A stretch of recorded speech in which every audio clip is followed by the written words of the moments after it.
بسم الله الرحمن الرحيم. الحمد لله رب العالمين، والصلاة والسلام على رسول الله وعلى آله وصحبه أجمعين. اللهم علمنا ما ينفعنا وانفعنا بما علمتنا وزدنا علما. اللهم لا سهل إلا ما جعلته سهلا، وأنت تجعل الحزن إذا شئت سهلا. سبحانك لا علم لنا إلا ما علمتنا إنك أنت العليم الحكيم. أسأل الله تبارك وتعالى أن يجعل نياتنا خالصة لوجه الكريم. السلام عليكم ورحمة الله تعالى وبركاته. I praise Allah Tabaraka wa Ta'ala. I thank Allah Tabaraka wa Ta'ala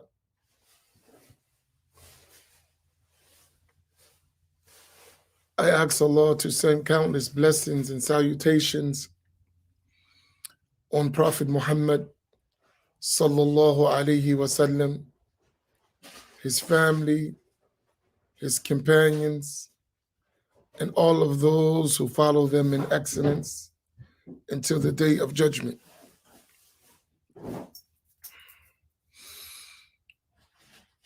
And I ask Allah subhanahu wa ta'ala to bestow upon us the sincere and noble intentions. So I wanted to continue on the discussion of understanding creedal differences. It is extremely important for us to have understanding more than knowledge and information. That we understand what we know based on the information we have, that we understand it. And I think this is something that I really want to focus on, because oftentimes we talk to people, they have information, but they don't understand what they have.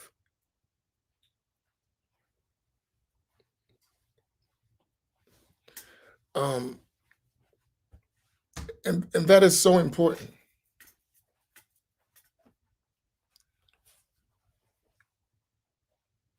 To understand what we're learning, and to our best, try to express, to the best of our ability, try to express what we're learning. Right? One time, there was a non-Muslim Orientalist. A non-Muslim Orientalist. So Orientalists are like non-Muslims, usually Christians, sometimes Jews, right? Who study Islam, but they're not Muslim.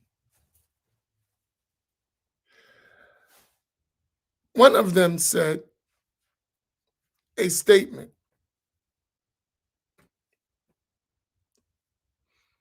which was, no one is more unlearned about Islam than Muslims. That was a powerful statement. He said, no one is more unlearned about Islam than Muslims.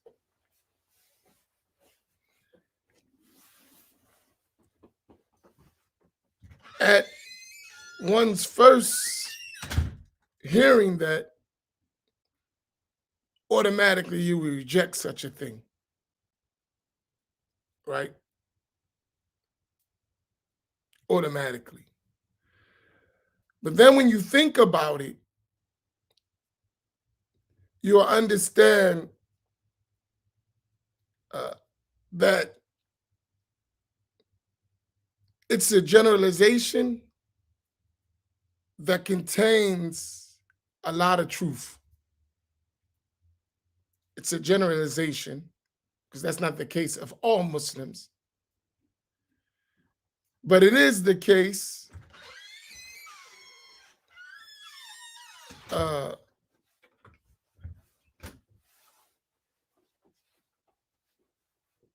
with too many of us, far too many of us. And that is one of the reasons why many of us fall into misguidance, fall into cults, fall into corrupt belief systems in the name of Islam. Because many of us don't really know the deen. I'm not talking about knowledge. I'm not talking about information. I'm talking about understanding. And that's something we all have to work on. We have to become more serious about understanding our religion. And that's going to take time. That's not something that's going to happen overnight. And it involves a lot of work. A lot of work. Right? We can't imagine how much work is involved in this. It's a lot of work. Yesterday, and this is a quick sidetrack, I'll come right back.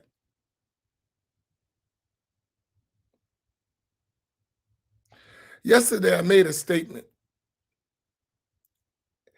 and it was that if you have blasphemous belief,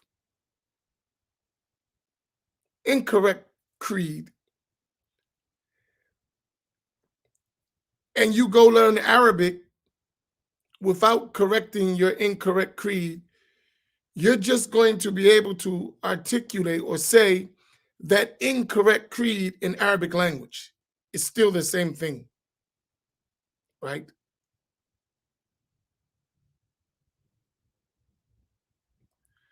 So you have a belief that is wrong,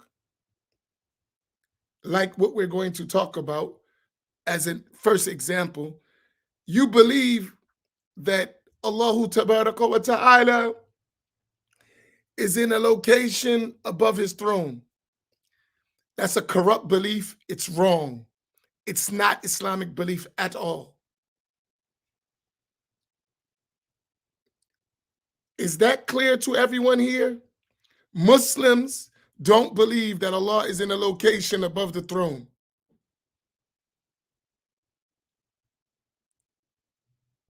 That's not an Islamic belief.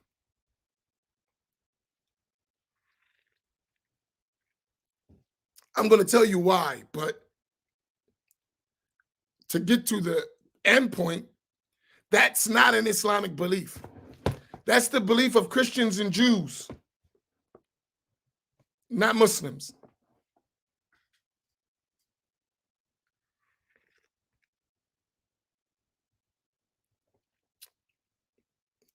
Akidan, let me correct that for you.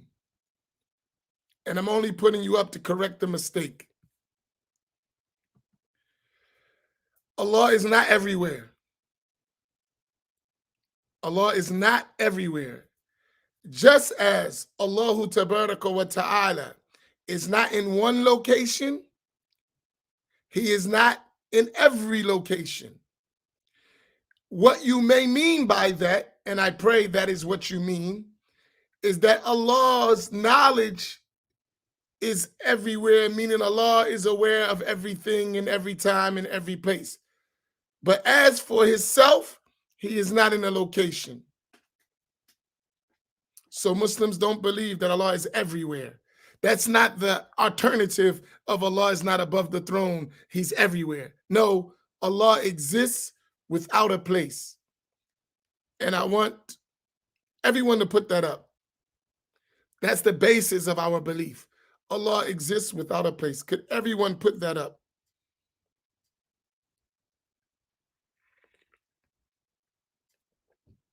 That's the belief in Islam. That's Muslims believe that.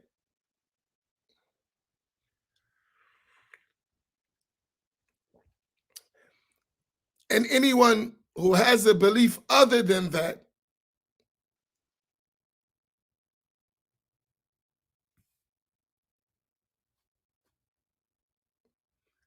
even if they claim to be Muslim, they don't understand Islamic belief. They have misunderstood Islamic belief. And we're going to explain why. But back to my point. So I took that to go to make a point. So if one has this bad belief, for instance, that Allah subhanahu wa ta'ala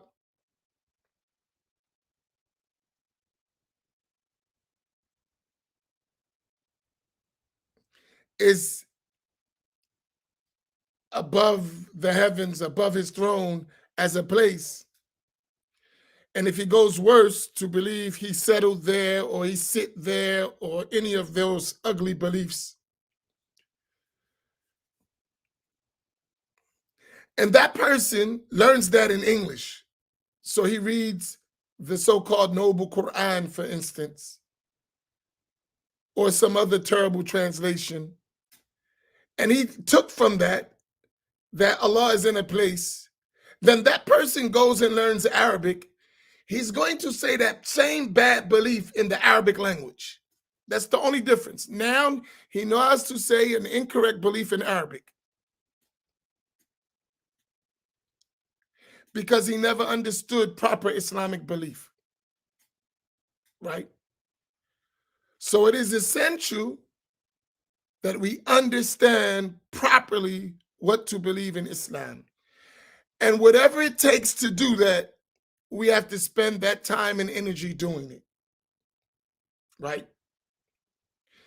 We cannot cop out with the it's too much work attitude. And the way we cop out by saying that, oh man, I don't want to deal with all these different differences. Can't we all just get along? Translation, I don't want to do the work that's necessary to discover the truth. No, this is our belief. This is our path to Al-Jannah. We have to figure it out, right? No one would accept that the foundation of their house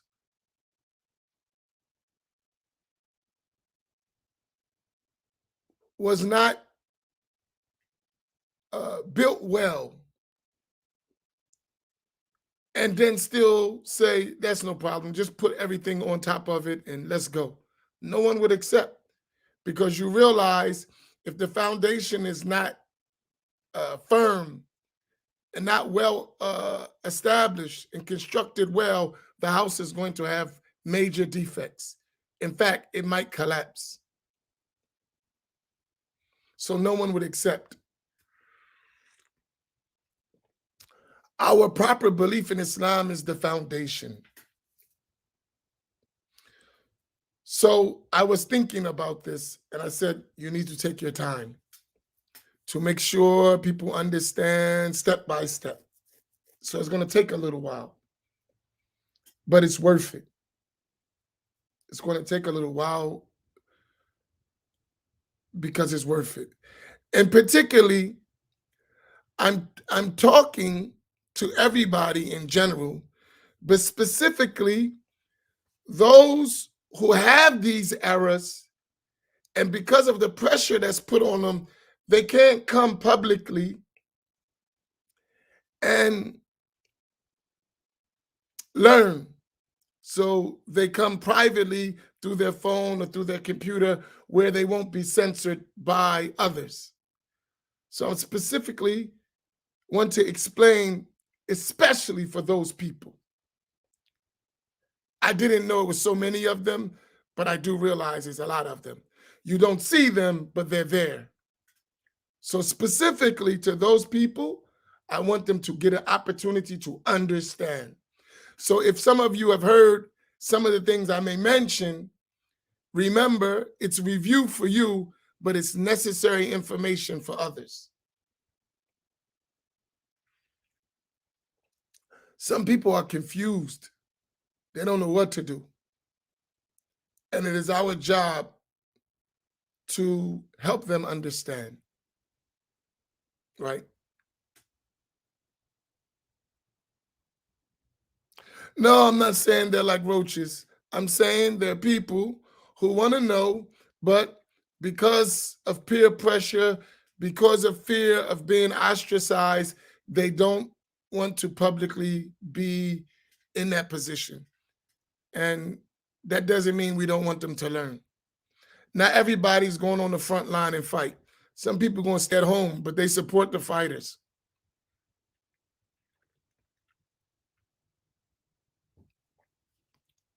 It's real. Everybody's not the same. But everybody's important. Even if we're not the same, you're still important, right?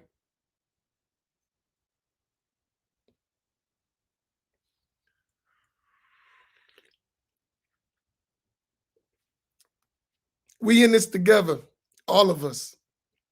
We're in this together. We're all in this together. And the sooner we realize it, the better off we'll be. We have a lot of stuff we got to work out. We're in this together, seriously. And we have to work it out. So, with that being said,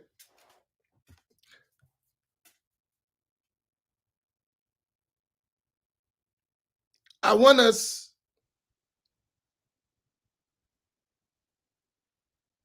to today concentrate on 4 things. So, there are 4 points that I want us to frame the discussion on, right?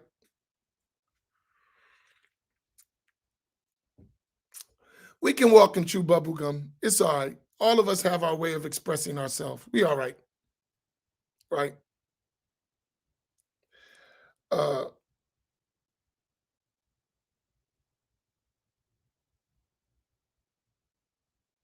so 4 points I want to get with today. Let me give you the 4 points so you can have them in your mind. The first point is to learn how to dialogue. To learn how to dialogue. That's number 1. It is a must for us. We have to learn how to dialogue. That's number 1.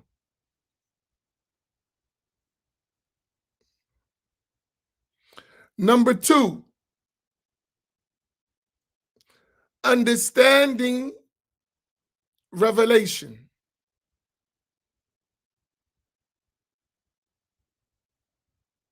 Number 2, understanding revelation, meaning Al-Quran and As-Sunnah, meaning the hadith of the Prophet sallallahu alaihi wasallam. Understanding revelation, meaning Al-Quran and As-Sunnah. We mean by Sunnah the hadith of the Prophet sallallahu alaihi wasallam. Understand it. The sources by which we receive revelation, how revelation comes to us. It is through the Quran and the books of hadith. We need to understand them well.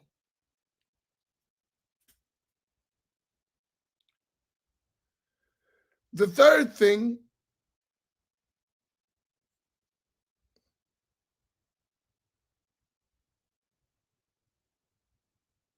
is belief in Allah subhanahu wa ta'ala for the purpose of this subject.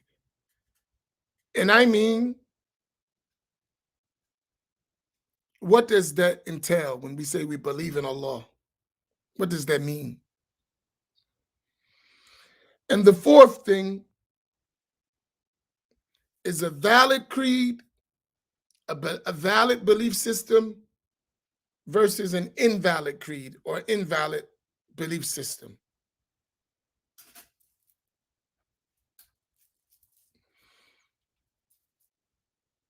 So these are the 4 points that I want us to concentrate on.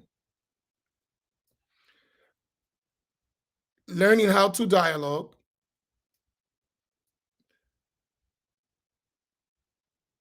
understanding revelation, Al-Quran, and the hadith of the Prophet sallallahu alaihi wasallam. The correct belief in Allah subhanahu wa ta'ala. And the last thing, to distinguish between a valid creed and an invalid creed. Does everyone got those 4 things? Right?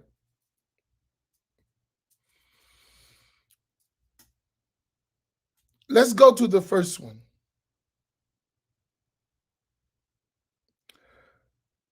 Learning how to dialogue.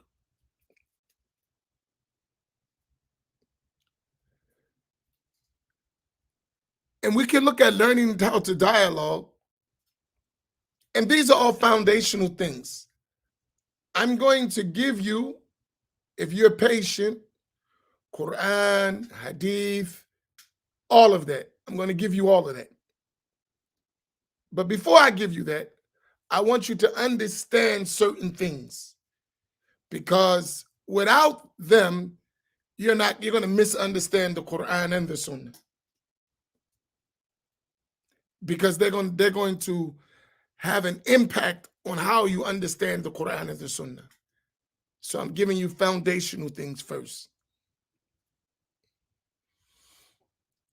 that you can always go back to whenever you get confused about something. You can go back to these foundational points. You have to distinguish in a dialogue between when you're having a discussion and when you're having an argument. So you're exchanging ideas in a dialogue. You say something, I listen. I say something, you listen. With the purpose of getting an understanding. That's dialogue. We're trying to understand. We're not trying to win.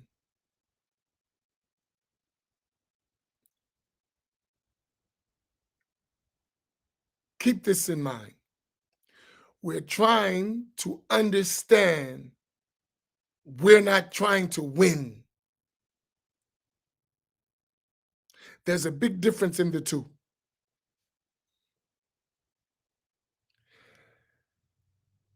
Because if you win and the person doesn't understand, you really have lost.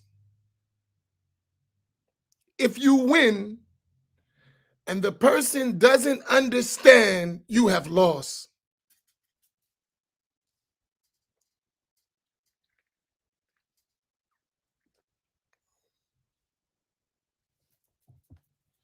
And you need to understand that. So we're not trying to win.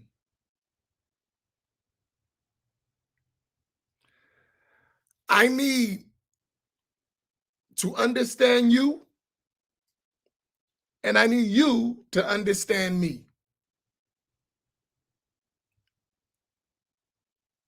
That's the type of dialogue we must have.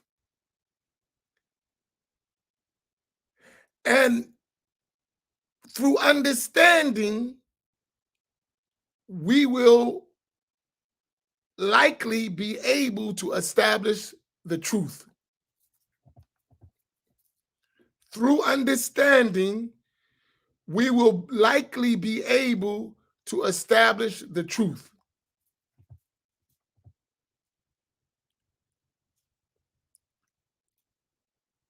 So that's the discussion.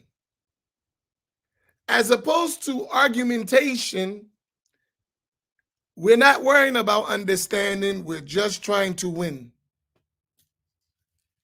We're just trying to win, which will lead automatically to argumentation. Because when I'm trying to win, I'm not concerned with if you understood or not. I just want you to surrender to my thoughts or my beliefs. Whether you understand or not, just surrender. I want to win.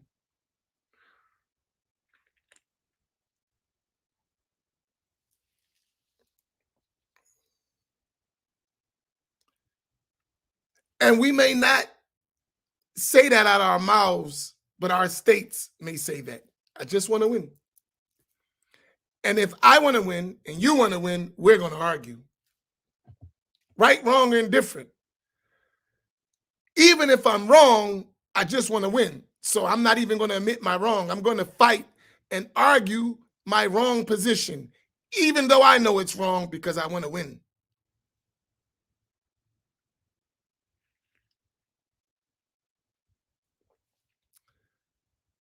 So whenever we talk about this issue, never are we having an argument. Never. Because we're just discussing to get an understanding that will lead us to the truth. Right? So now let's just keep those under that 3 ways. We're having a discussion to get an understanding so we can arrive at the truth.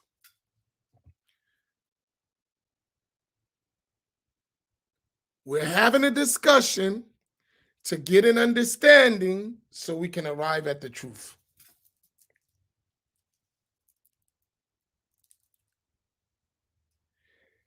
If we're not doing that, it's a waste of time. It's going to turn into argumentation. Right? So, and in order to do that, there is a key Islamic component in the inward state of the human being that needs to exist. It's called sincerity. It's called sincerity.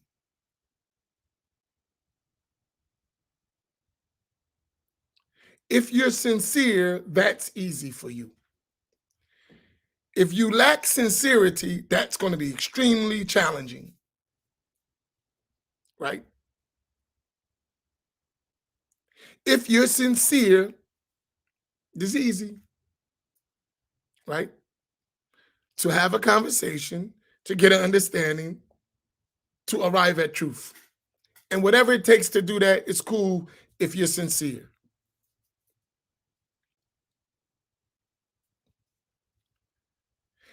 And to do a da'wah, that's how you have to be.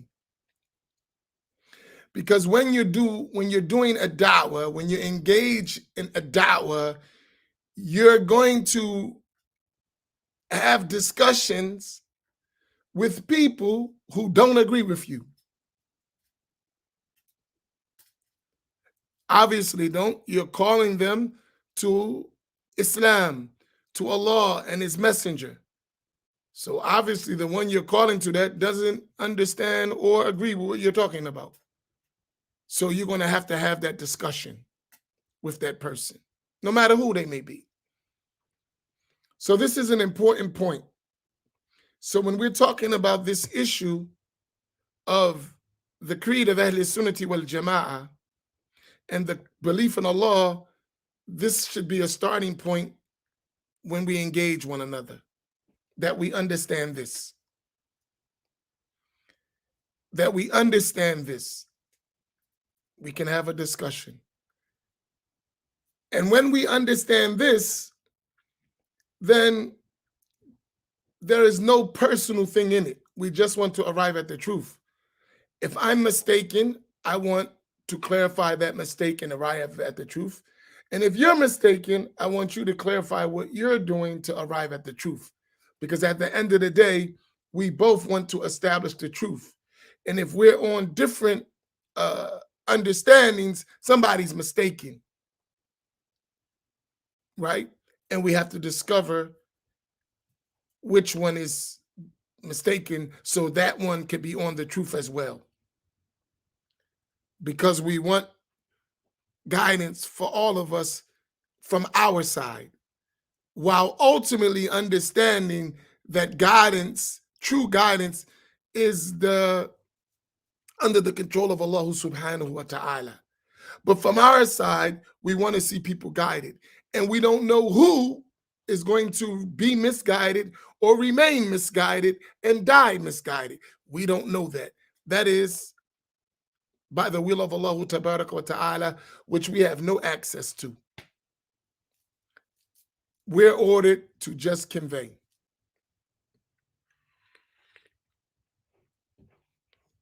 That's point one. Point number two, understanding revelation, meaning Al-Quran and As-Sunnah, understanding revelation.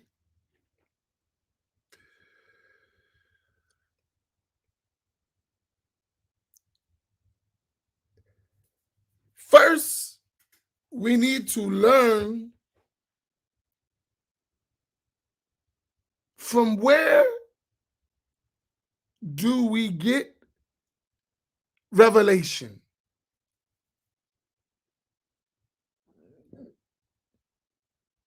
From where do we get revelation? As Muslims, we believe that revelation is the Quran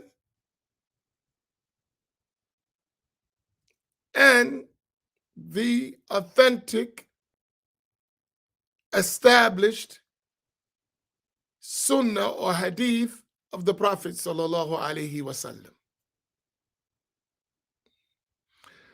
The difference between the two is one is recited and one is unrecited. However, both are forms of revelation.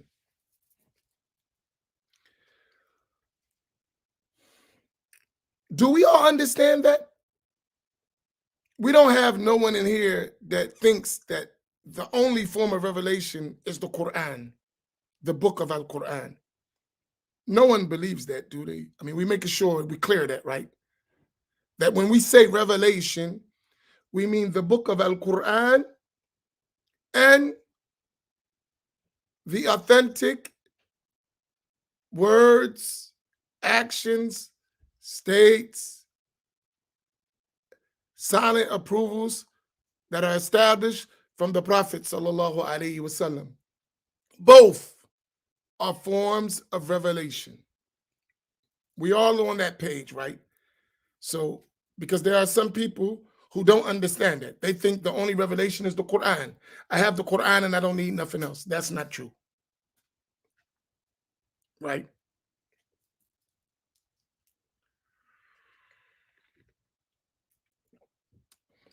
I'm going to say some things that may be shocking to you. But I'm speaking to people that have been duped, right? As a generalization. Not every single individual, but as a group, man, people been running game on us far too long. And I can't speak for everyone else, but I know me, I'm sick and tired of it. We as a people work too hard for people to keep lying to us. I'm tired. I don't have no more energy for that. The older I get, the more important it becomes for me. because I know my days, I'm realizing how numbered my days are. Really, I'm realizing as I get older how numbered my days are. You know, when you're young, you think you got forever.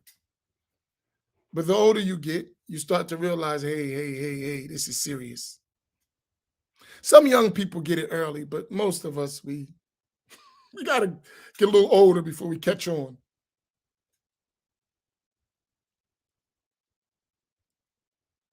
I don't have time to keep doing it over.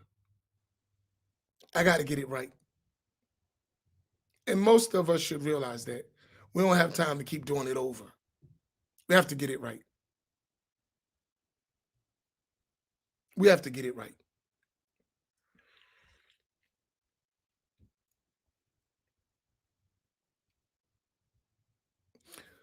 So to get it right, our worldview, right?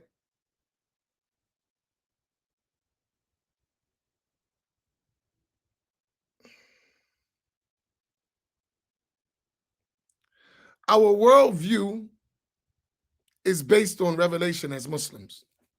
How we see the world is based on revelation. So it's important that we understand revelation properly,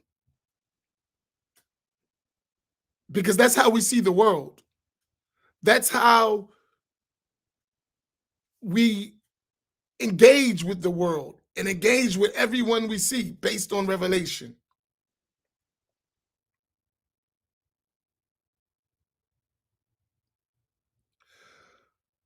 So for us, since the book of Al-Quran and the Sunnah of the Prophet sallallahu alaihi wasallam is our source of revelation, right?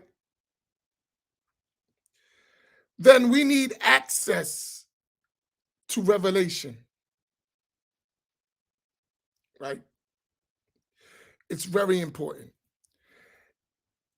And for us, especially in our communities around the world, but I'm speaking specifically us in the West in general, and specifically even more in the African American community, we have been deprived of the complete spectrum of revelation.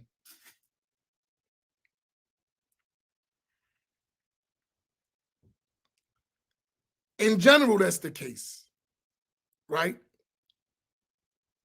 But especially in our communities, we get parts of revelation trying to make a whole, which is part of the reason why we have a lot of errors, because we don't even have complete access to revelation.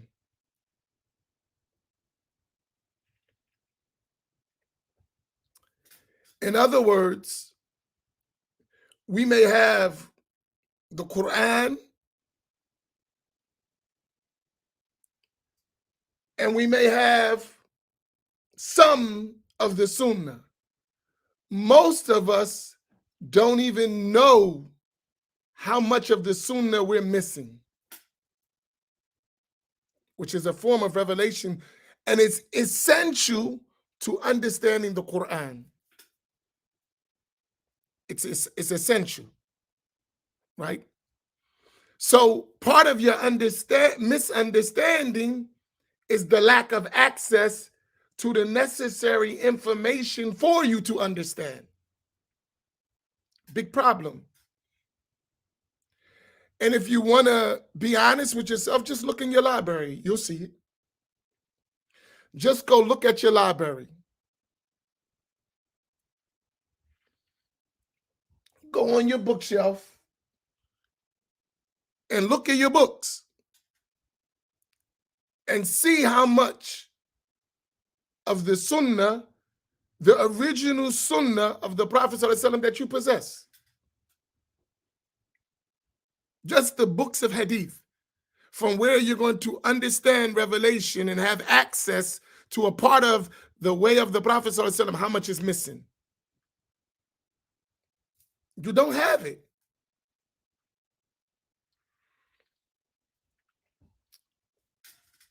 So at best, you may have some main books, right? You may have Bukhari, Muslim, At-Tirmidhi, Ibn Majah, An-Nasa'i, Abu Dawood.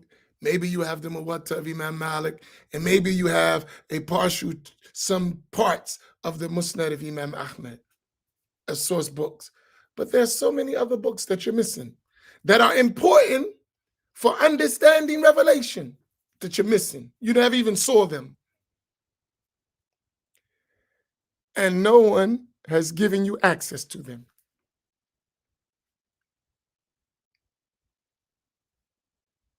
Do we understand that point? Do we agree on that point? I'm just walking us through it so we can all get in, while we'll see how much we have to do. Would we agree to that? Let's take a look at our libraries. Some of us are home, and some of us know. Let's look at our libraries and see if you agree with me.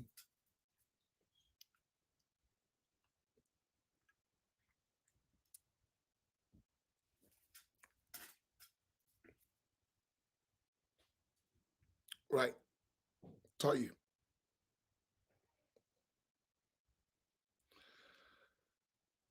So, from our side, if we're fair and we're really trying to understand, we realize, hey, listen, it has nothing to do with, I don't even have access to all that I need to understand properly. I don't have access, right? Which is something we have to change in our communities. Which is why last night I talked about education is probably the most important thing right now. Education, right? We need to learn, but we need access to the learning materials in order to learn.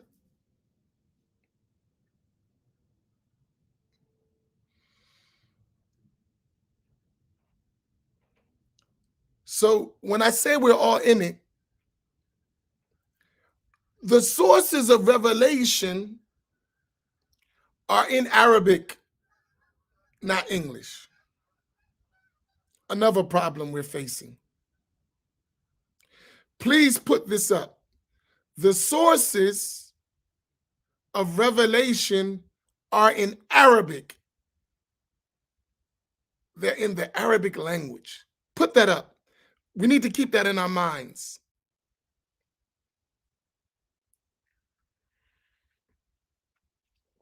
Could y'all put that up, please? Right. Everyone copy that. Because it's important what's going to follow this. This is understanding things. That's all I'm talking about.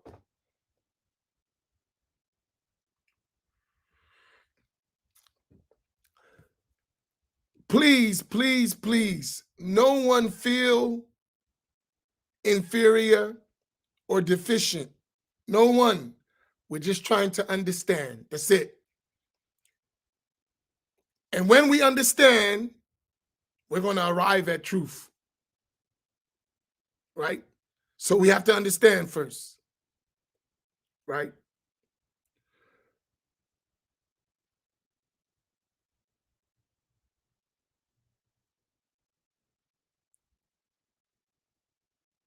This is going to be some deep stuff for us to get to understanding, because these are things that are necessary for us to stop all this arguing and fighting. We have to, in order to get there, there's some things we got to clean up first. So what I'm talking about has nothing for no one to feel inferior, no one to feel, nah. It's just to understand some things. We need to understand some things.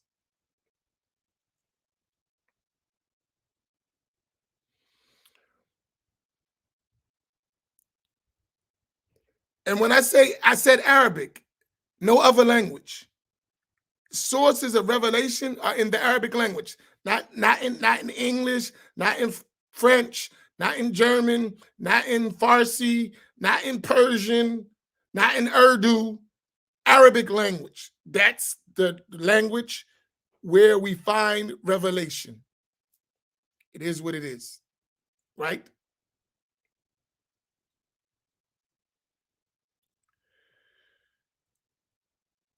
That's just a fact. We all agree with that fact. Am I right?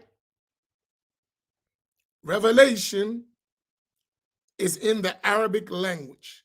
Revelation. Do we agree with that? Do we all understand that?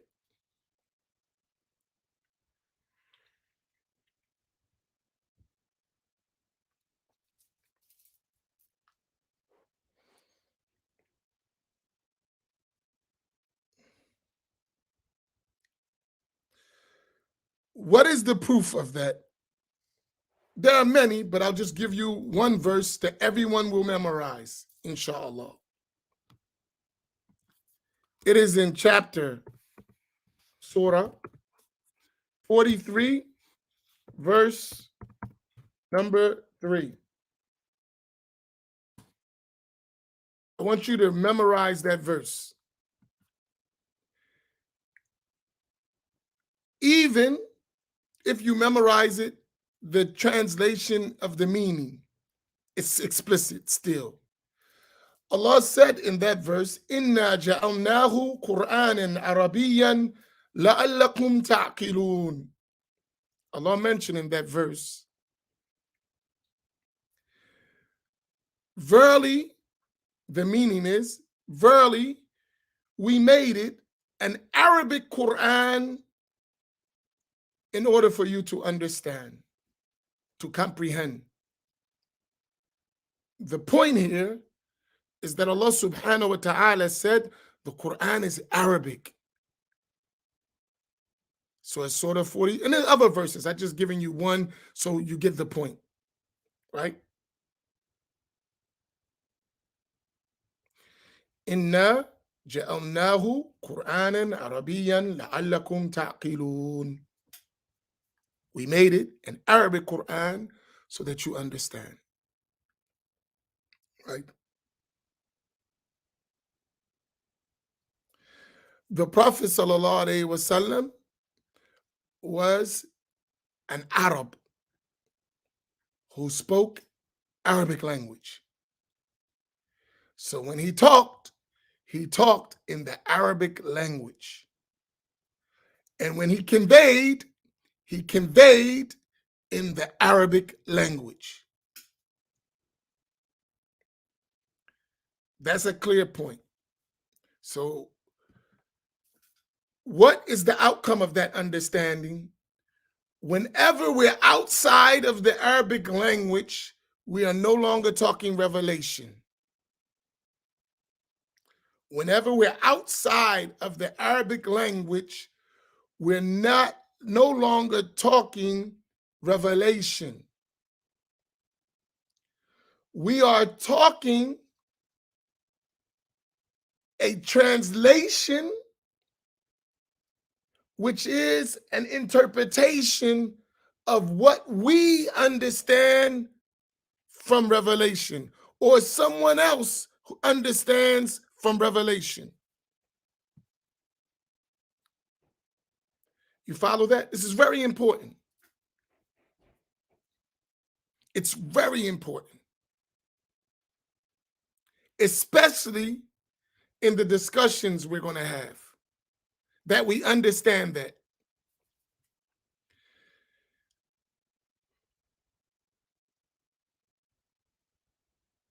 So what do we get from this?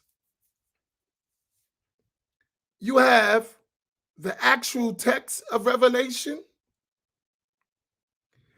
and then you have the explanation or interpretation of that text. They're two different things.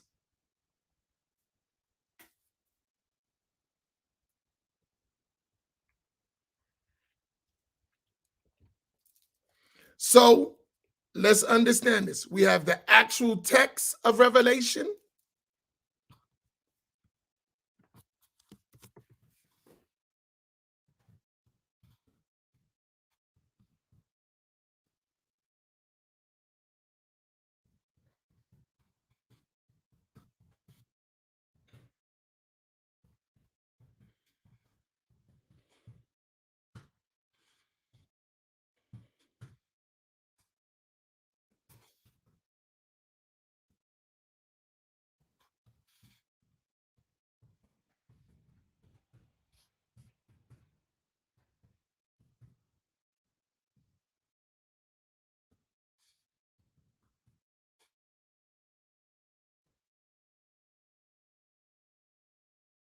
Excuse me, I'm a slow typer.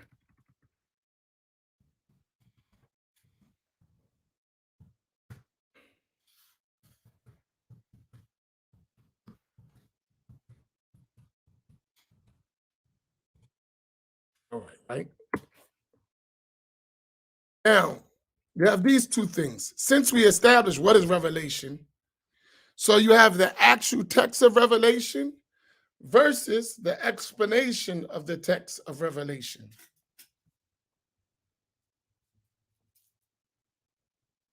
It's two different things, right?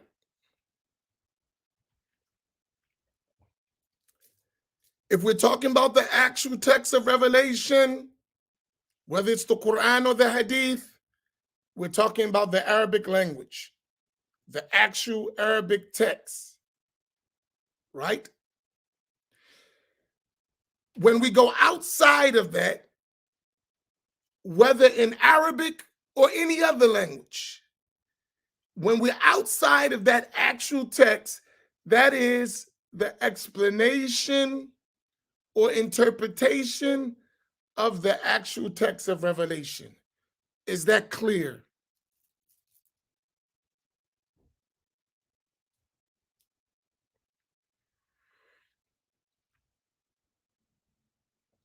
Is that clear for everyone?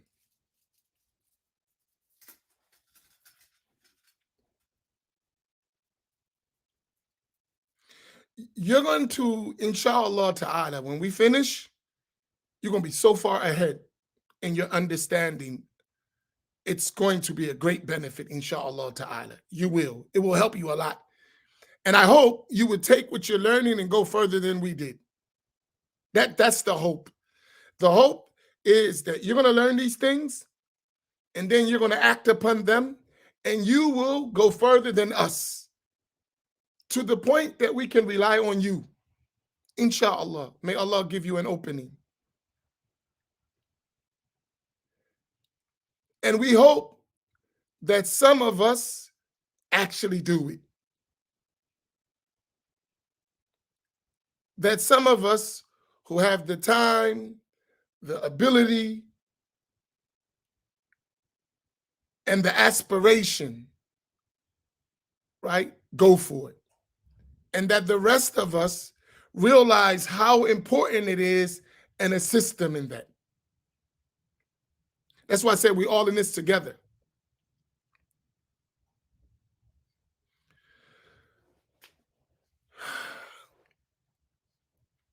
So when we understand that, most of us, now let's come back to the ground with this point. When we're discussing issues, most of us, most of the time,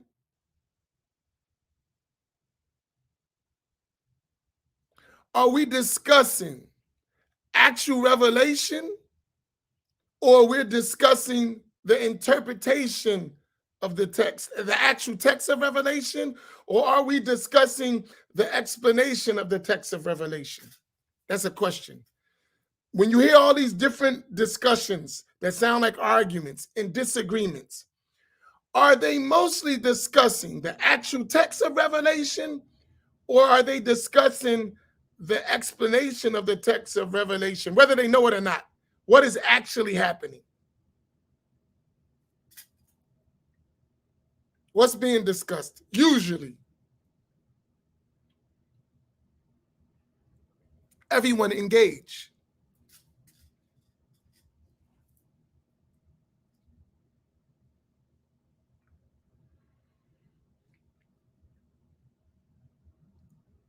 Tell you. So we agree, mostly what is being discussed is not the actual text of revelation, it's someone's explanation, right?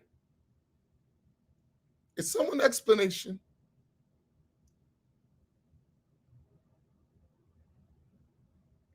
Or someone's interpretation. And let me make this note to you. A translation, please put this up.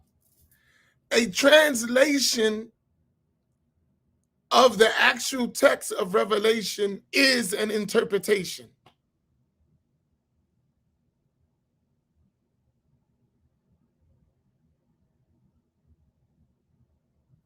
Please put this up. A translation of the actual text of Revelation is an interpretation.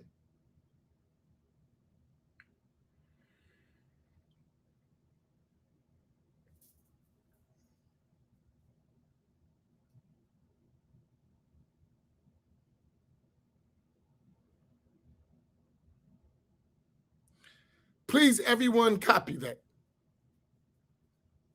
Danae is on fire today. Alhamdulillah. Right?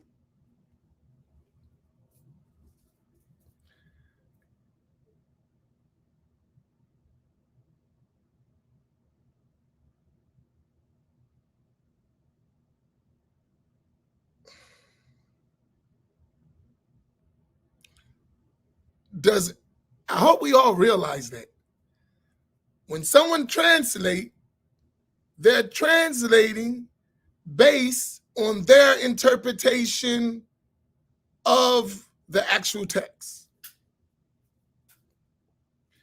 With that being said, that interpretation could be correct and it could be incorrect. With that being said, that interpretation could be correct and it could be incorrect.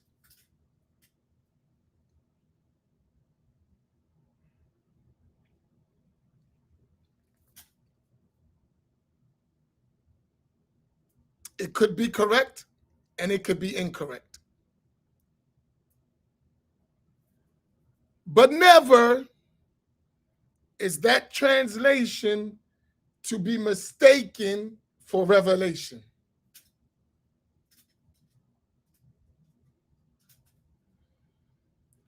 It is a possible meaning of revelation, and it could be correct,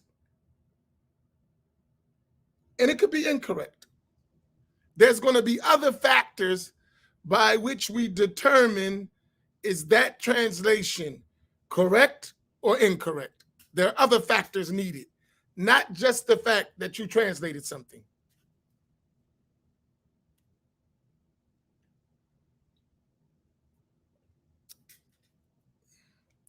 Let me give you an easy dalil of that, a proof for that you already know.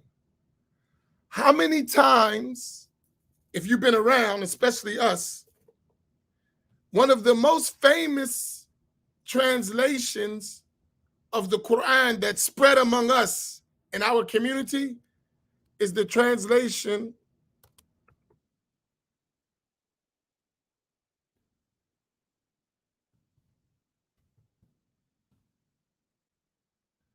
of Yusuf Ali. Right? That translation, if anyone been around the deen for a while, was by far the most spread translation of the Quran in the English language among us. How many of you are familiar with Yusuf Ali translation? I know a lot of you young people may not be aware of it, right? Because with the advent of the Salafi movement, it got wiped out altogether. But before that movement, that was the go-to translation of the Quran for most American Muslims.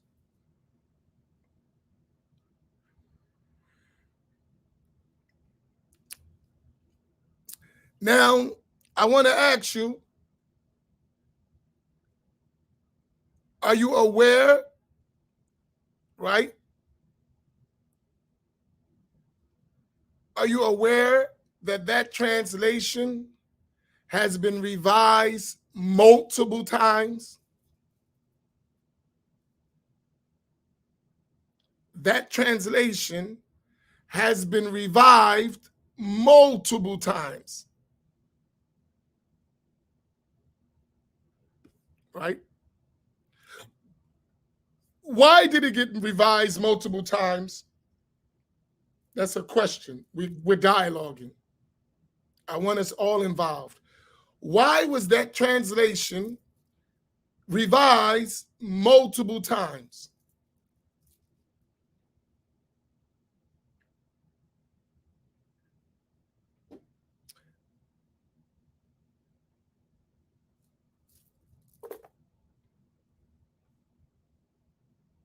Right. Which is what Sister Tahira and Brother Saif put. Because it had some errors of translation in it.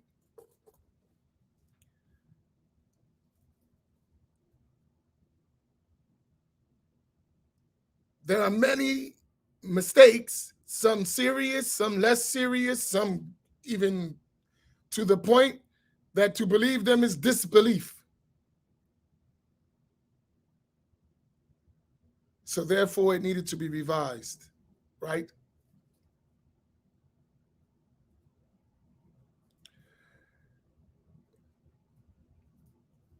And that should let you know from that this is the nature of translation. It's the nature of it. Mistakes are possible. Human beings make mistakes, right?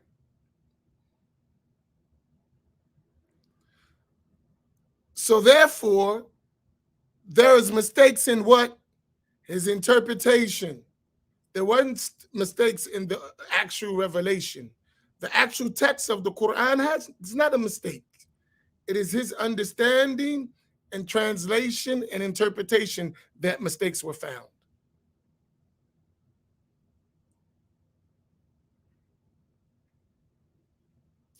Which gives us the understanding that when there is translation and interpretation, there is the possibility of error. And when there's errors, when they're discovered, what the wise person does is correct them. That's it. Right? You correct them. You correct them.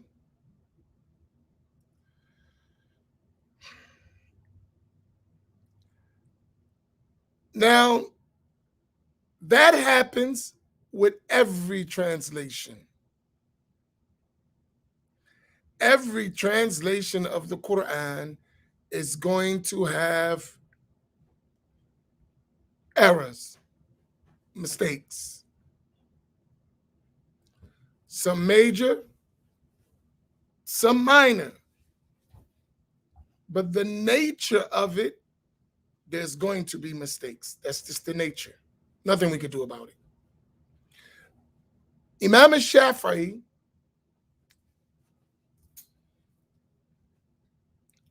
mentioned when he wrote his famous book, the Risala,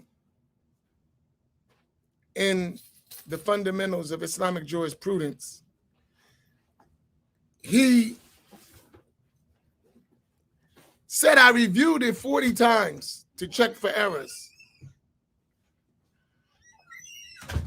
But Allah refused to give protection from mistakes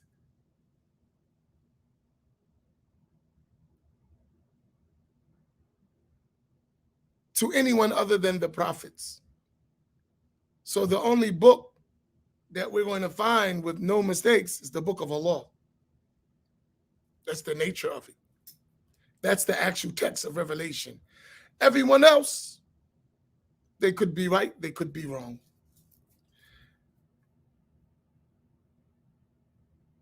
And the job of us is to acquire enough knowledge to distinguish between those correct things and incorrect things.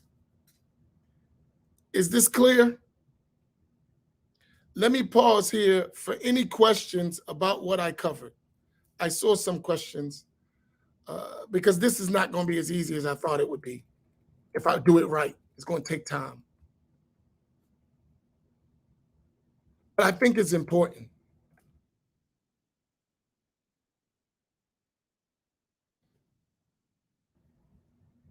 I saw a question.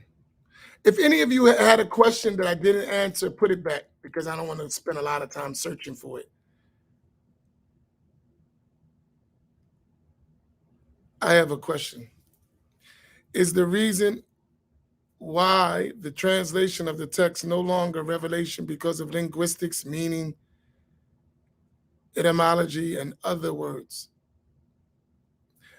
No, it's not the text. The text is in the Arabic language. But when you translate, you're now entering the realm of linguistics and meanings and etymology. All of those things are going to play a role, and we're going to talk about it when we go to the verses of the Quran about this issue of Allah existing without a place. So once you translate, all that comes into place, right?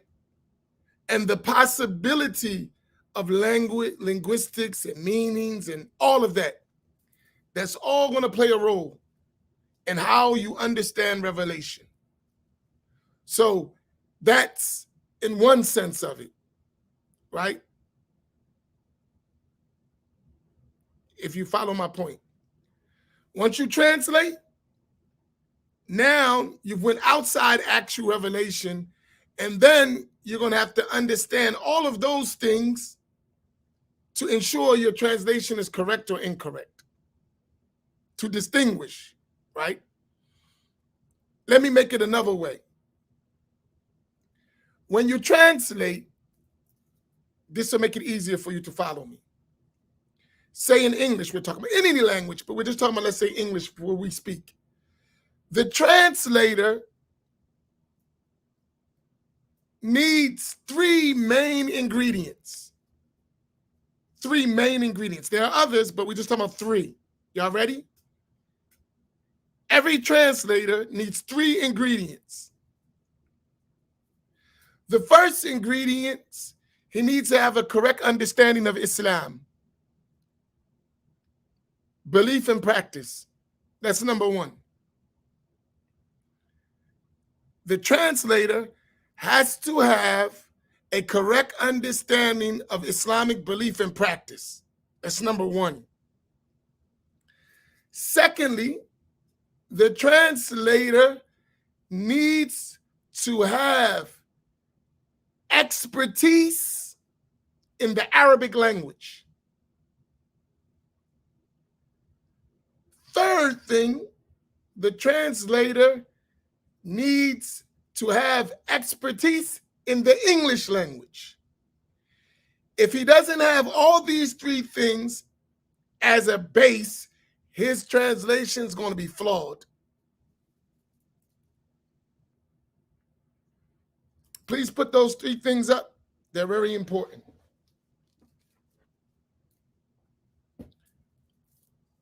He needs to have a correct understanding of Islamic belief and practice.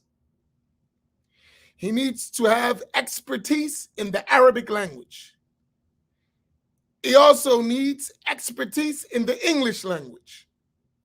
If he doesn't have those three foundational things, the translation is going to be flawed.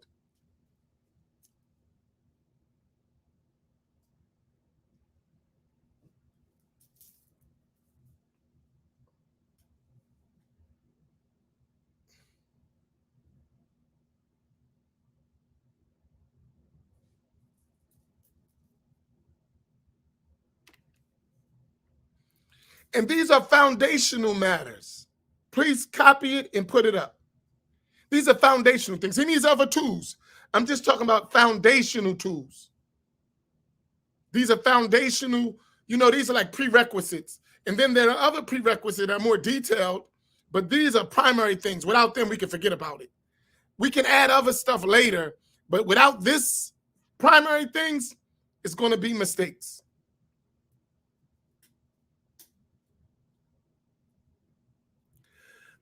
Hence, someone asked me why you don't translate. For two main reasons.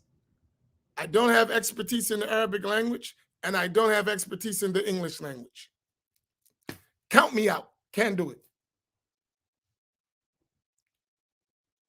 I don't have expertise in the Arabic language, and I don't have expertise in the English language. Count me out. I'm not going to be a great translator. I have to rely on someone else with that. I can't do it. No hard feelings. That ain't my field, right?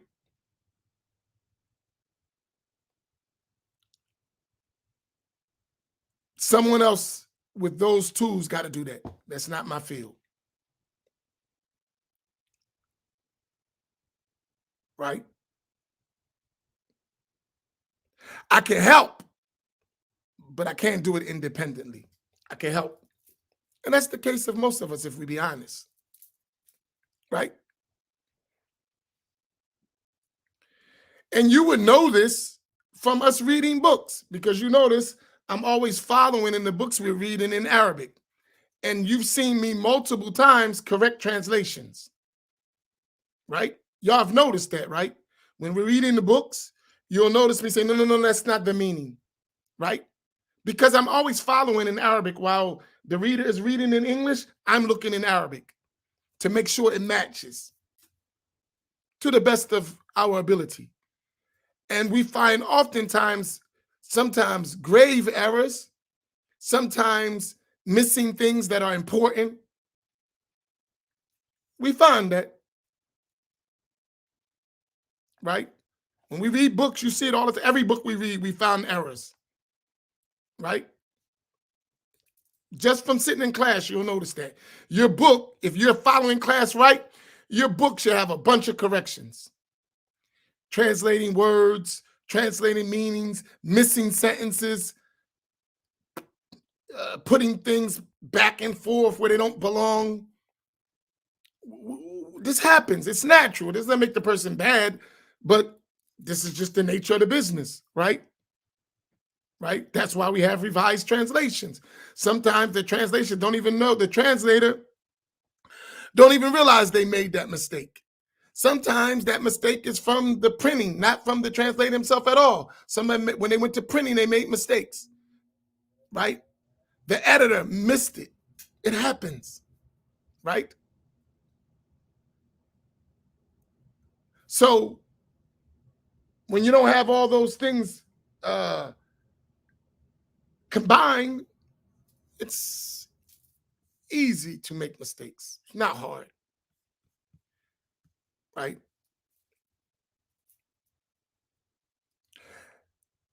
I'm going to share something at the end of this that's going to trip you out. Is there any other questions?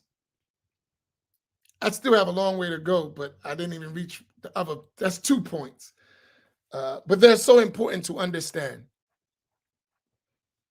I still got 2 more points to go, but I'm going to stop because I can't go over the time.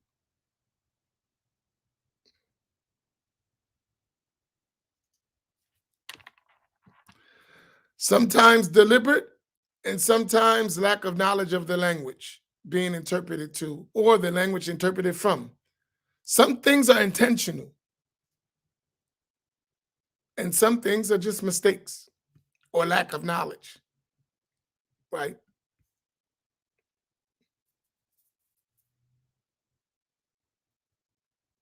Right. Not everything is evil intent, right? Some stuff is just a mistake. You're just wrong. Lack of knowledge. You made an error. It happens. We're human beings. Human beings make mistakes.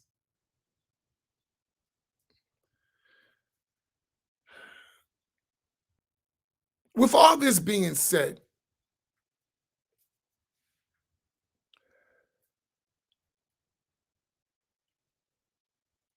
we all want to follow revelation, but we have things that prevent us from doing what we want to do.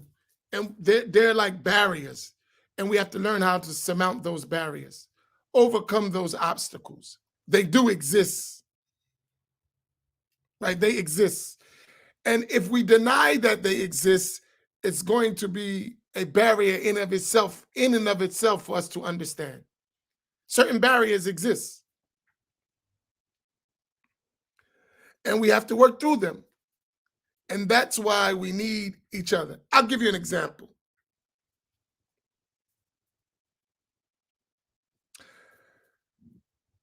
Let's look at some of our brothers and sisters who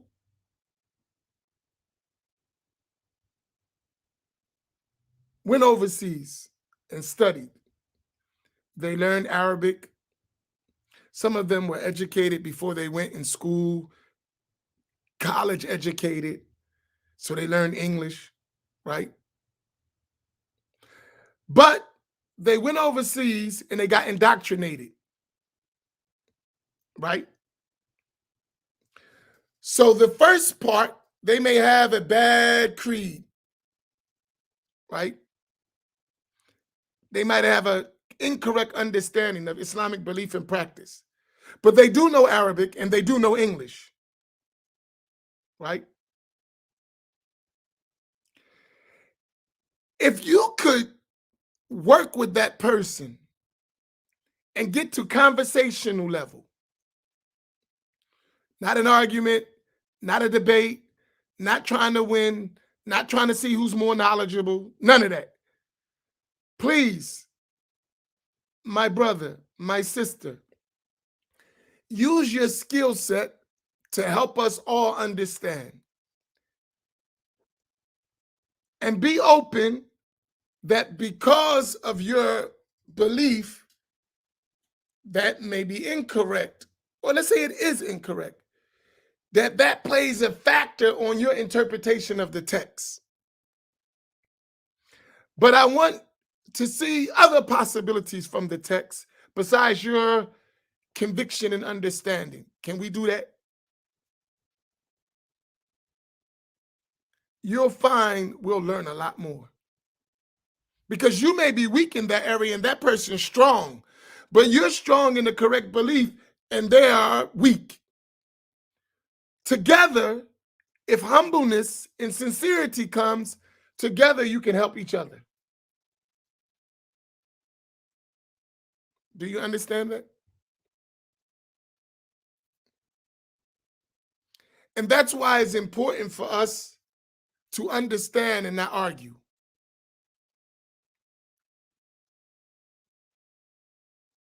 And that could go both ways. It could go either way, right? It's extremely important.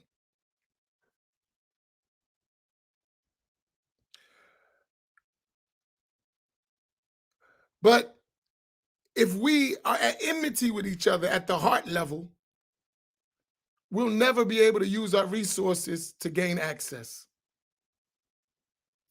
If we're at enmity with each other at the heart level, we'll never be able to use our combined resources to arrive at truth and understanding and truth. You understand my point? And our collective enemy has put enmity in us so that we don't do that.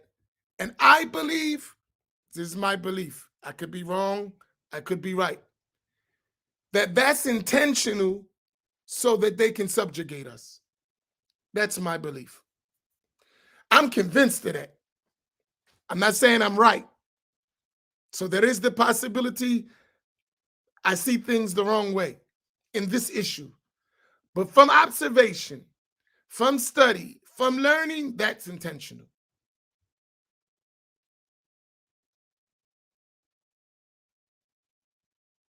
I believe that's intentional. Remind you, I said that's my belief. I'm not forcing that on you. But from what I know, that's intentional.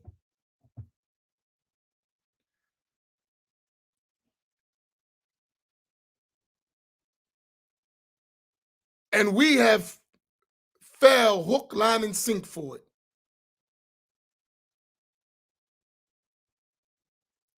We have fell hook, line, and sink for that divide and conquer work against us.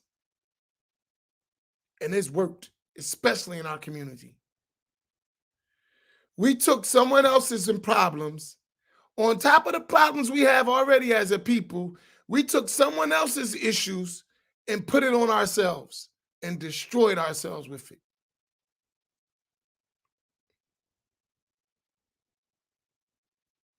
And honestly, that hurts. And I can honestly say I was a part of that. I had my hand in that, not realizing what I was doing.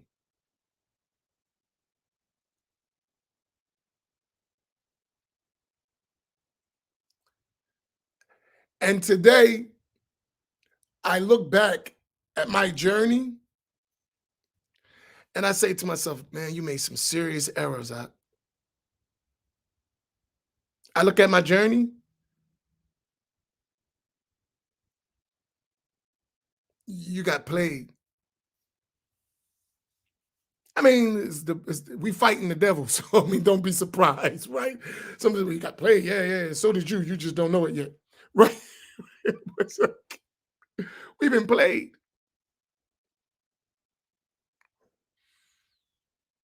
and we have to find our way out of this stuff. And that's why I said we have to have some self-love. Yesterday on the round table, we have to have some Black love and some ethnic dignity.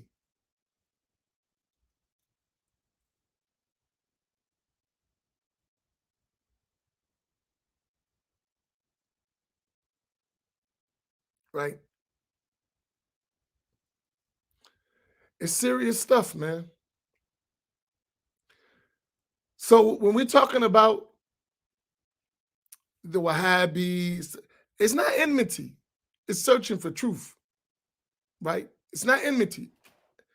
It's not that I hate this individual is in the same boat as me. And that's why I'm working so hard to clarify so you can come to another level too, right?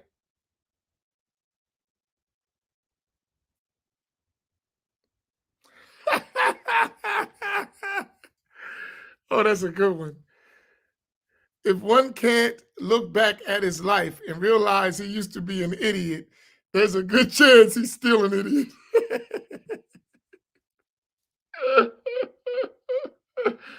Oh, Shaquille, you are hilarious. Oh, that's a good one.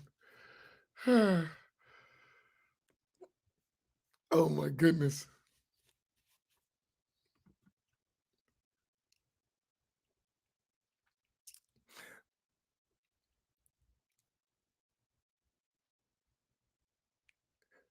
So let's keep that in mind. Uh, and when we get to this point, just to where we talked that it is easier for us to have a discussion, disagree, and still at the heart level be wishing good for each other.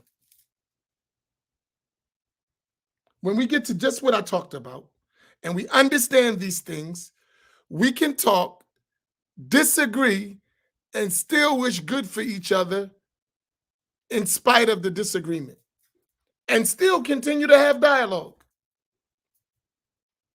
when we realize all these things exist. And one of my elders told me last night after the round table, he said, this ain't going to be no walk in the park. This is going to take years of work, repetition, repeating, going over, because a lot of these concepts we're not going to get the first time. They got to be said over and over. And that is due a lot to the education system that we received here in America. He said most of us who graduated high school only have a 5th grade education level. He said most of us who graduated high school in reality only have a 5th grade education level.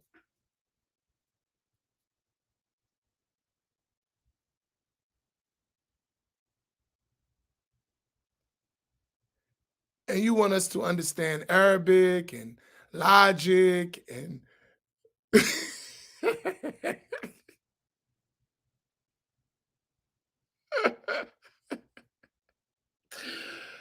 said, bro, it ain't gonna happen like that.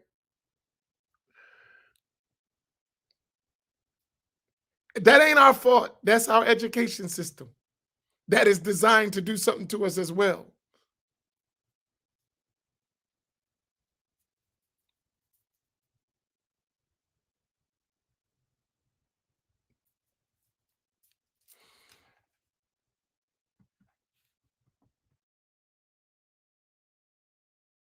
Right?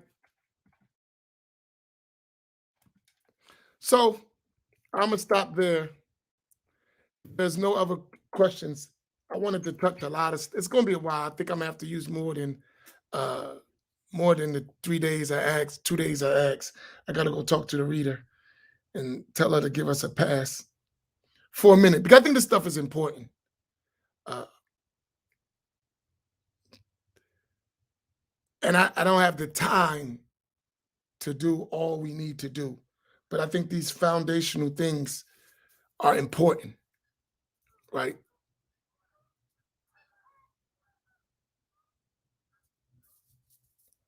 Uh, yeah, we got work to do. We got work to do.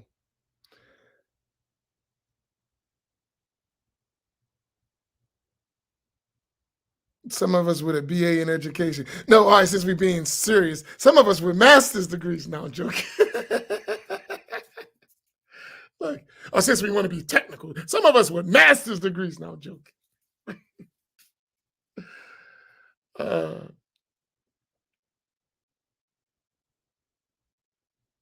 MashaAllah. I have my coffee with. So, is there any questions, or we clear so far? Did anyone need any clarification? Please, we got a few minutes. Let's close it out. But don't be shy because this is important. I want to make sure you understood everything I said and it's clear in your mind. And I wish we were in a live session, meaning together, where we can make sure you could talk.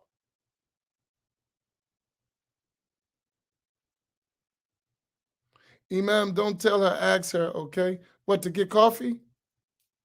Sister Eleanor, may Allah raise your rank. I'm not the boss.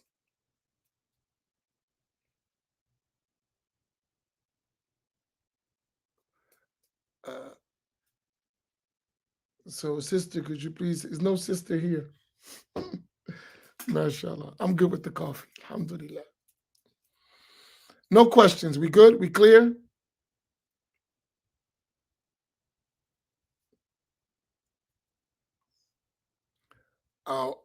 Okay, let me, wow, in case, let me remind you, please, please, please, do me a favor. Could you put the link for the, please, uh, our beloved sister, could you please put the link for this summit up, inshallah? So we have coming up February the 18th through the 20th. That's Friday through Sunday, February 18th through the 20th, 2022. No, give us more time.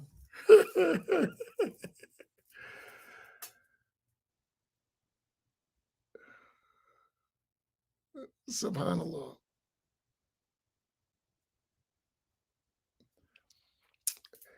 That is a covenant of hearts uniting our people. Please, please register. Where is the registration page? I'm sorry.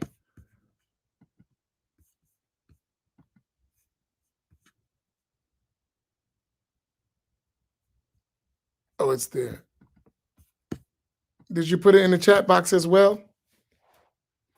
That should go every session, inshallah. I'll put it in the chat box so that we can we have to really push this every day, right? And I ask you, the flyer, I'll put it on our webpage. It's on our webpage. I ask everyone to do me a favor. Could you please share this daily on your page in different forms? And we're going to have different parts of the advertising. Even if you can't make it, help us make this a success. If all of us, there's an average of 90 to 100 people live every day for 1-2 hours every single day. If all of us shared, we'll reach a lot of people, because you have these what's they call that, algorithms or something like that with Facebook, so they control how the stuff get out. So if you just rely on Masjid Muhammad to do it, we're not going to reach as many as we could.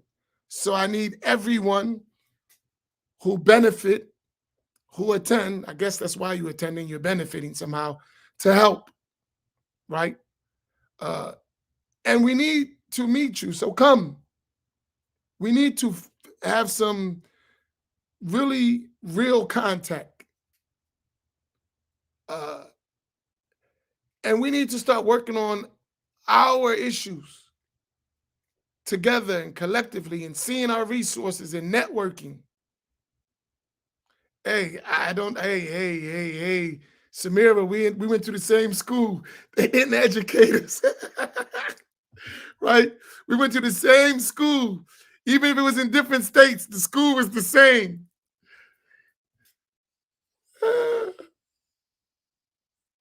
Whatever it's called, I don't know. Yes, we're going to put that, Brother Naveer.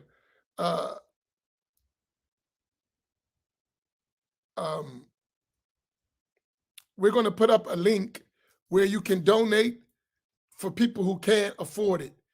And then as we get requests, we'll give them the ticket. So we're going to do that, inshallah. But right now our crew is like stretched real thin. And so we're working at doing as much as we can every day. So every day we're going to be updating and fixing, but we're stretched.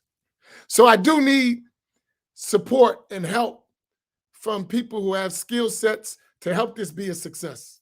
We do need that. We don't have enough people to do what we're trying to do. Yeah, register, please. Everything you can do to support this effort is needed. We have a lot of work to do. Seriously, we have a lot of work. We have a lot of work. We haven't begun to do what we need to do. If we're serious about all we're talking about, this stuff going to take a lot of money, physical effort, intellectual effort, research, a lot. We got a lot of work to do, right?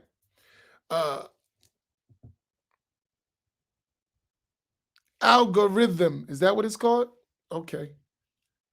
No, I don't know.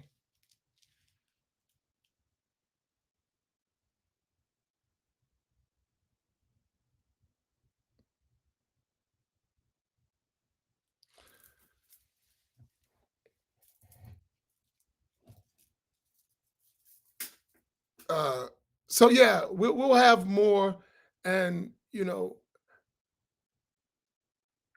all of us talk about. Let me just share this point real quick. Many of us talk about we don't have anything, right? We talk about that a lot. Let me move over a little bit. Many of us talk about we don't have anything for us. So we'll talk about, just for example, we go to ICNA or ISNA, these conferences, and we feel that our needs are not addressed. But when we try to do something for ourselves, so that our needs are addressed, we don't find us supporting those efforts like we need to. And that's something we should address among ourselves.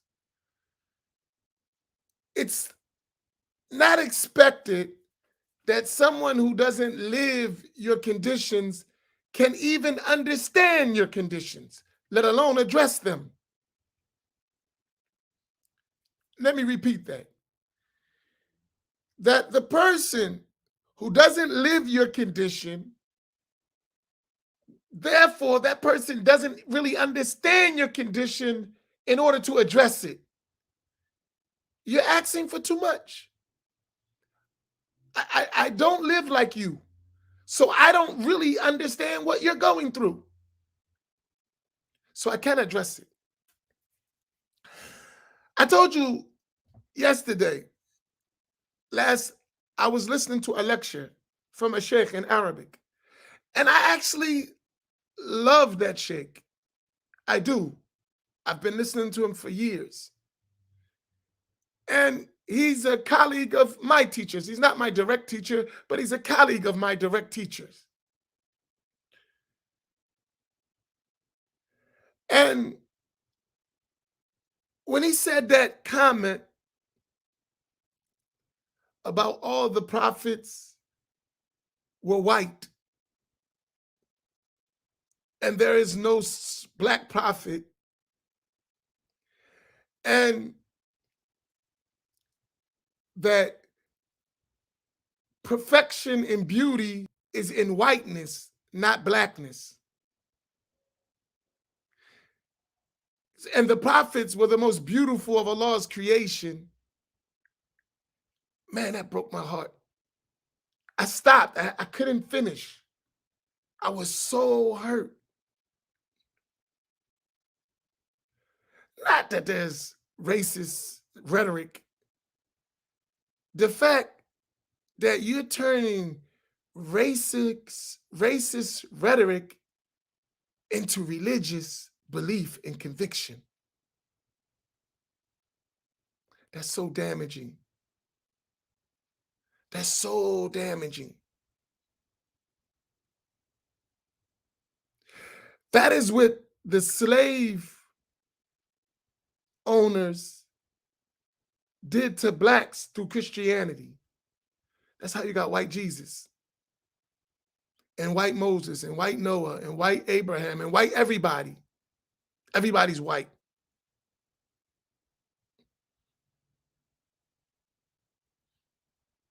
So you deserve to be in the slave role because we in the image of God, white folk. Then you come to Islam, and those who are responsible for teaching you the deen telling you stuff like that.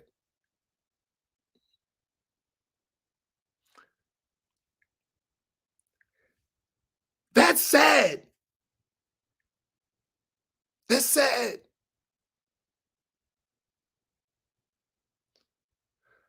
So if you feel that way, you can understand how that translates into how you treat black people.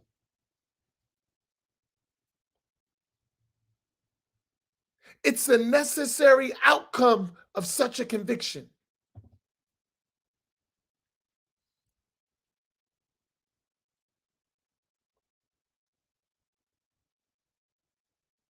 It's a necessary outcome of such a conviction. Forget arguing about who was black and who wasn't black. I'm talking about that all-encompassing ideology, how dangerous it is when it is manifest as a religious conviction. That's dangerous.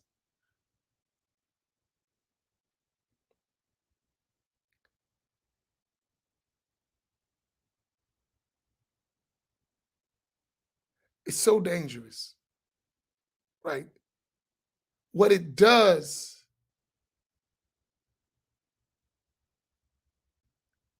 to a people and to the world. Like I said, especially when you make it a religious tenet of faith. Like that's a part of Islam to believe that. A'udhu billah. That's so ugly. Let me show you how ugly that is.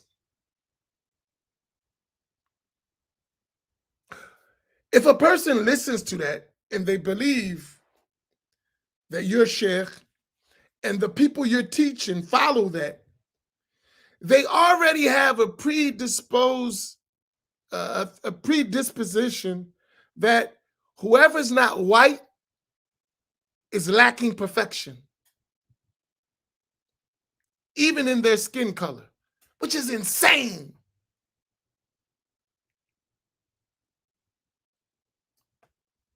Insane. Because the perfection of beauty is in whiteness. Huh? La hawla wa la quwwata illa billah.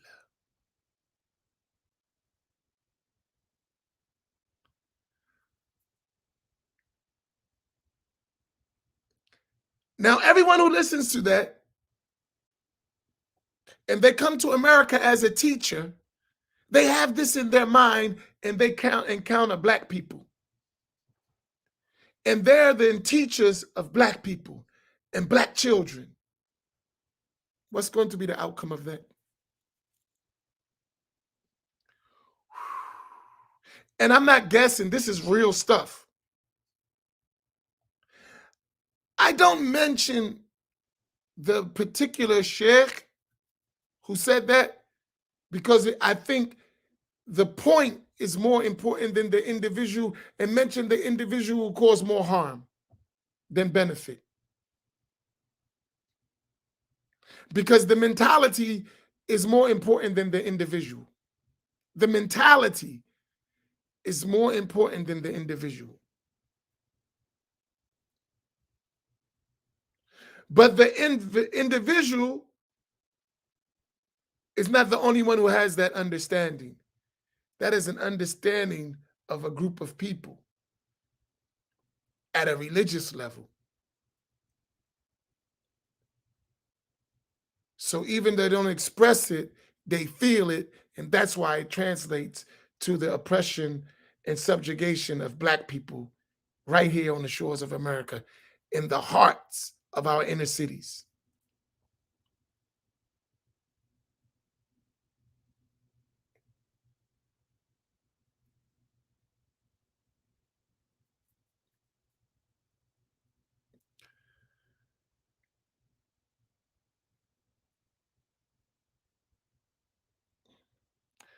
So for us, this is extremely important for our future, for our children. Right.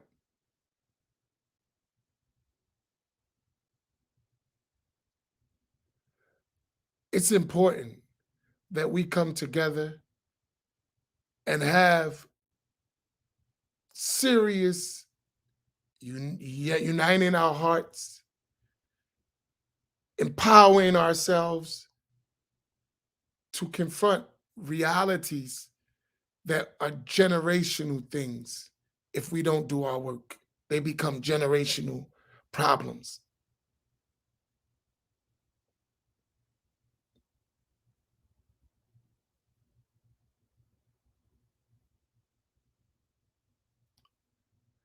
So really, we have work to do. And you know the funny thing why I say that?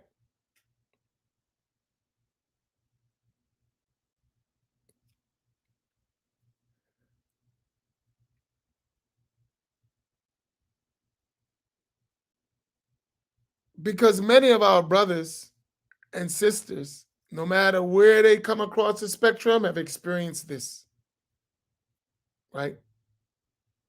They have experienced it.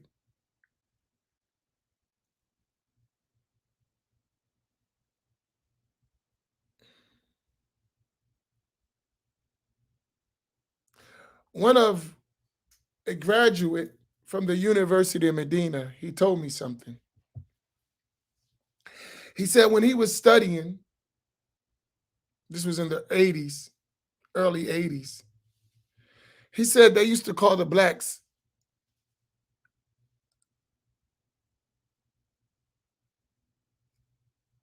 abid, slaves, and other bad names. He said that was common. And he was a student at the University of Medina. He's a graduate. He told me that. He said it was common.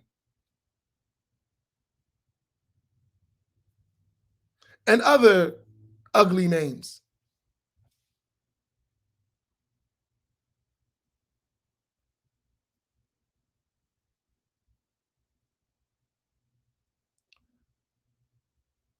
So this is a common problem.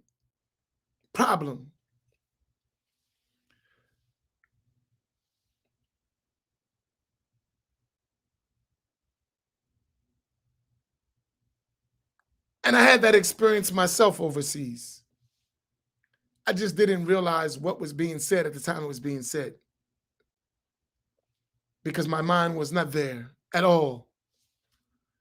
Similar.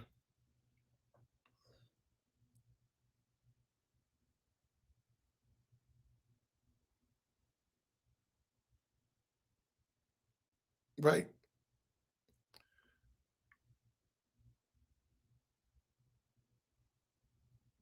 So for us, there is a need of understanding the world we live in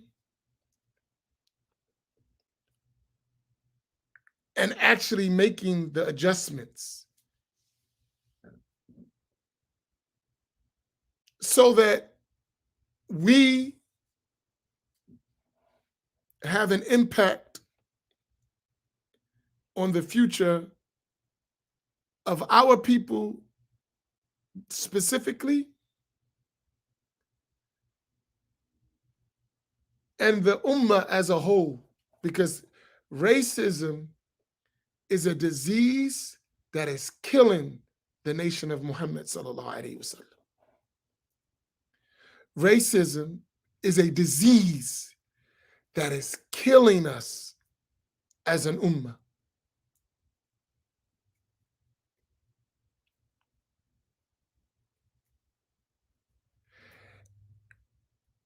And it's become status quo.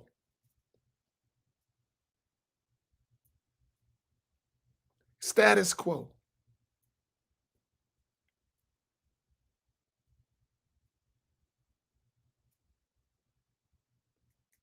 And we as a people can no longer tolerate that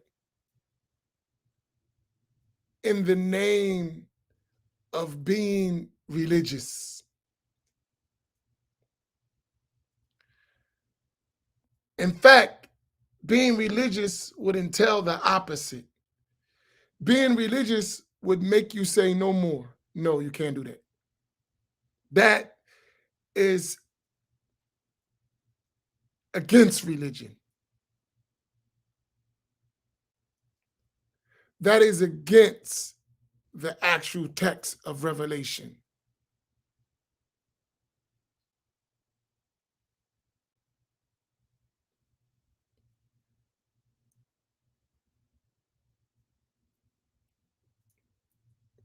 And we need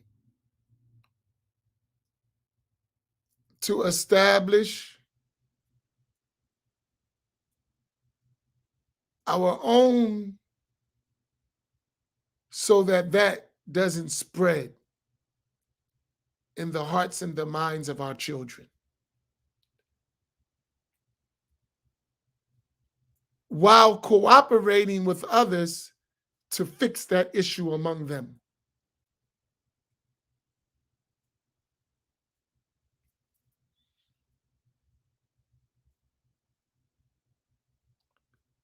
While cooperating with others to fix that issue among them. That's part of our work.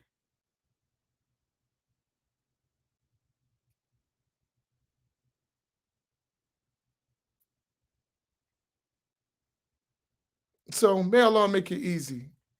So please, I ask you, support, spread, share. And there are more speakers that want to come, but due to financial restraints, I can't do all that I would like to do, right? But it's a start, right? It's a start. And I hope it's only a beginning of many bigger things to come. But I ask all of you to support us and help us get it done.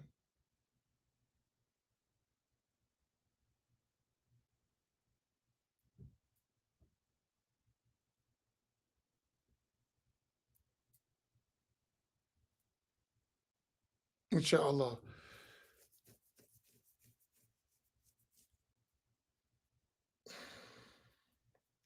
Sorry, Farouk, I don't have no balance right now.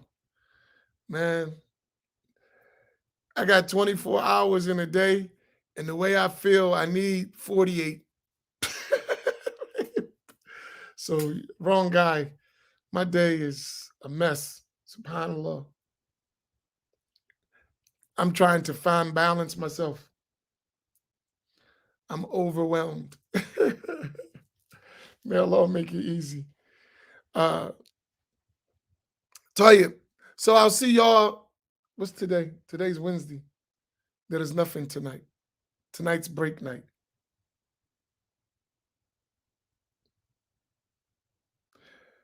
Yes, there's nothing tonight. Inshallah.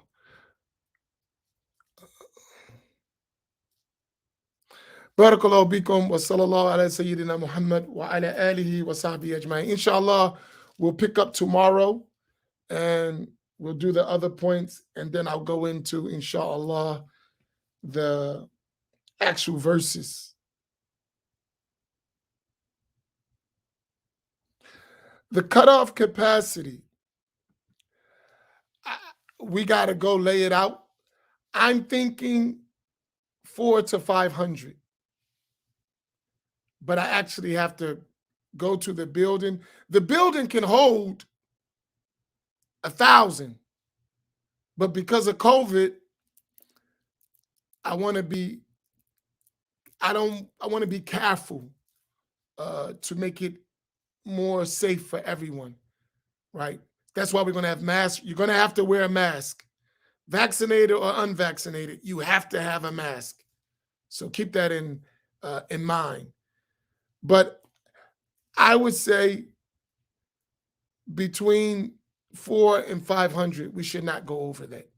So at least there's plenty of space. I mean, it's 3 stories. The building is huge, but people move in, and we should try our best to, with the circumstances, to keep it as low as possible, while still having enough people. So I'm thinking between 300 and 500. We shouldn't go more than that. That's my mind. But I actually have to lay out the building of how it's going to look on the ground so we can see better. But inshallah, all that'll be coming up. But I know we can get between 300 and 500 with ease, right? And have plenty of space. And that's in my mind. Don't go over 500 people, right?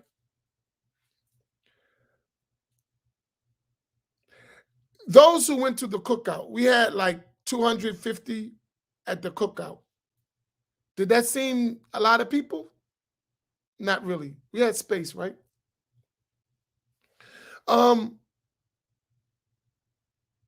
Yeah, the hotel accommodations will be put up. We're working on getting those. I was supposed to do it yesterday, but Told you busy. We're putting that up.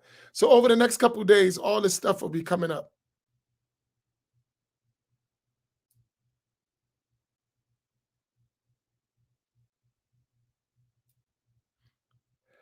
How about this? Why don't we do this, Dr. Sabir? Why don't we get to the amount, then I'll announce it when we get closer to the amount. Everyday daily numbers, that's a lot. Putting unnecessary work on people. When we get closer to the numbers, the ideal number, then we'll mention it. So if I didn't mention it, that means we're not at the number. So when we get around 300, I'll mention it. If we're not at 300, there's plenty of space.